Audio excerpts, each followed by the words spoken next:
Bonjour, bienvenue dans cette nouvelle vidéo où nous fabriquons une malle Piet-Mondrian et j'ai voulu vous laisser quelques images en fait de notre premier essai. Nous avons fait en fait une caisse en médium. C'est un matériau que j'utilise relativement peu.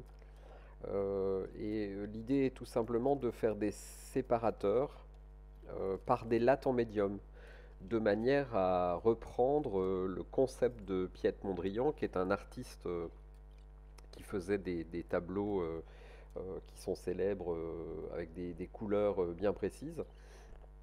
Et donc on a utilisé du médium, comme vous pouvez le voir.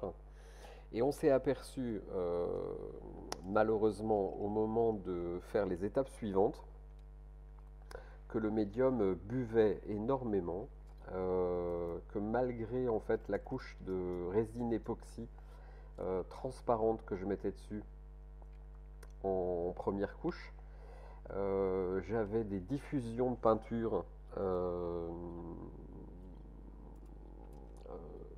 dans la résine et que je n'arrivais pas à trouver une logique, enfin un mode de fonctionnement. Donc vous voyez là on avait créé une malle qui se voulait être en relief, donc vous avez un premier fût en médium de 10 mm et puis par-dessus je rajoutais des lattes de médium. Alors vous en avez une plus épaisse à l'endroit où on va faire la coupe après. Et donc au niveau conception en médium, ça s'est relativement bien passé, c'est assez facile à travailler, agréable, enfin bref, le médium c'est pour moi, c'est comme si on travaillait avec du bois mousse, hein. C'est un bois qui n'a de nom que le nom, hein. Ça ressemble pas à du bois, hein. Vous avez l'impression de travailler avec du polystyrène de bois. Bref. Et donc, cette malle euh, a été montée comme ça avec des lattes un peu partout pour respecter l'idée de Piet Mondrian. Et puis ensuite, on l'a peinte. On l'a complètement peinte.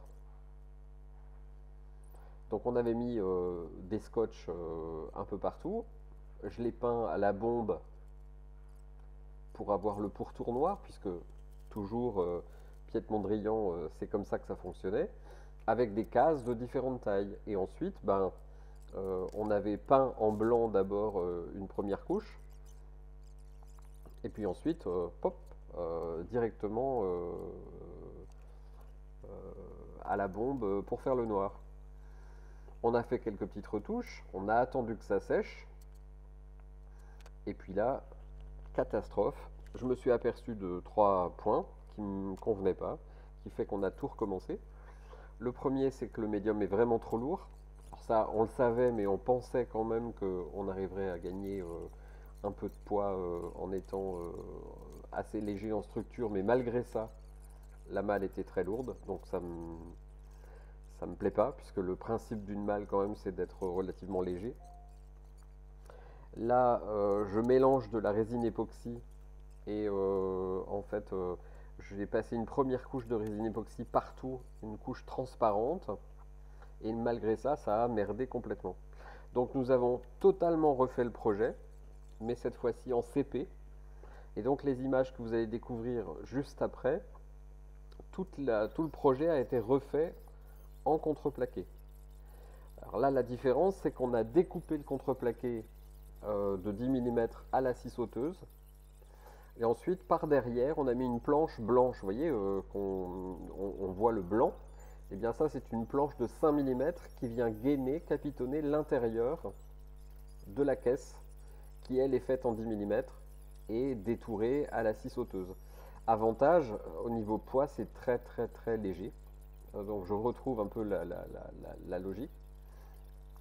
Et puis, on a coulé de la résine, case par case. Inconvénient de ce système ou de ce procédé, c'est qu'en fait, vous faites toutes les couleurs, vous coulez une face, et il faut attendre 48 heures. Donc malheureusement, au moment où j'ai fait cette malle, les températures extérieures la nuit en Alsace étaient relativement basses. On avait 14-15 degrés. Donc au niveau séchage, ça suffit pas. J'arrivais le lendemain matin, c'était pas sec.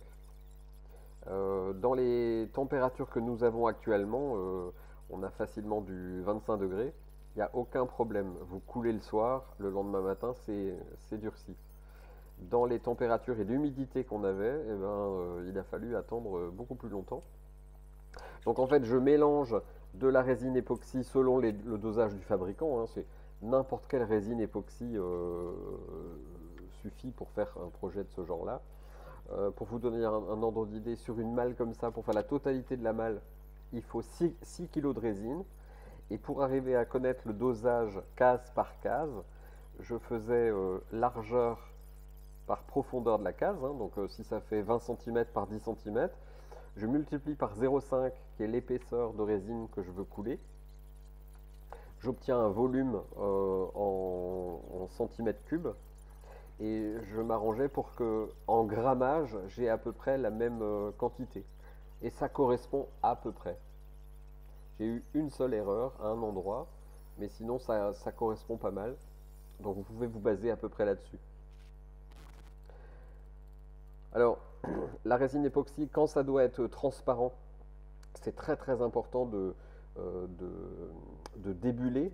Là, en l'occurrence, c'est de la couleur. Donc ici, je coule le blanc.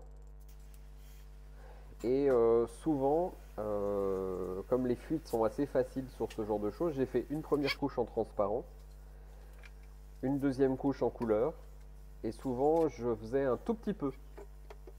Et ensuite, je recoulais une couche de couleur pour être sûr d'avoir une étanchéité parfaite.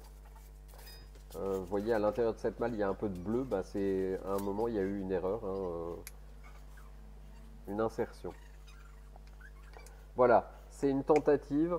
C'est quelque chose où, très sincèrement, j'aimerais pas avoir de commande pour ce genre de choses parce que ça prend un temps fou. Donc c'est vraiment de la recherche-développement, quoi. C'est pour voir, pour tester, pour savoir ce qui est possible de faire, mélanger un peu les différentes techniques. Le résultat au final me semble pas mal. Vous me direz dans vos commentaires ce que vous en pensez. Ça donne un résultat qui est sympa. Et comme dirait je sais plus quel comique, faut le voir chez soi.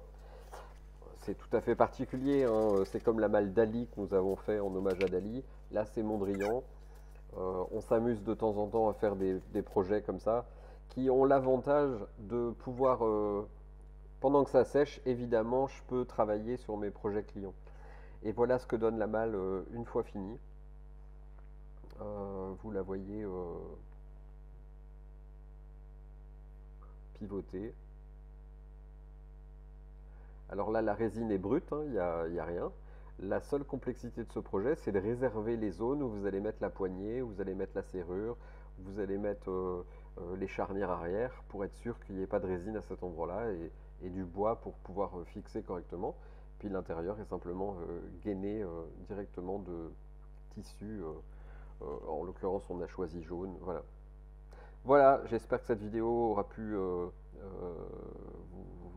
vous aura intéressé et que vous vous lancerez comme ça dans des projets de malle un peu olé olé ou un peu différentes. A bientôt, au revoir.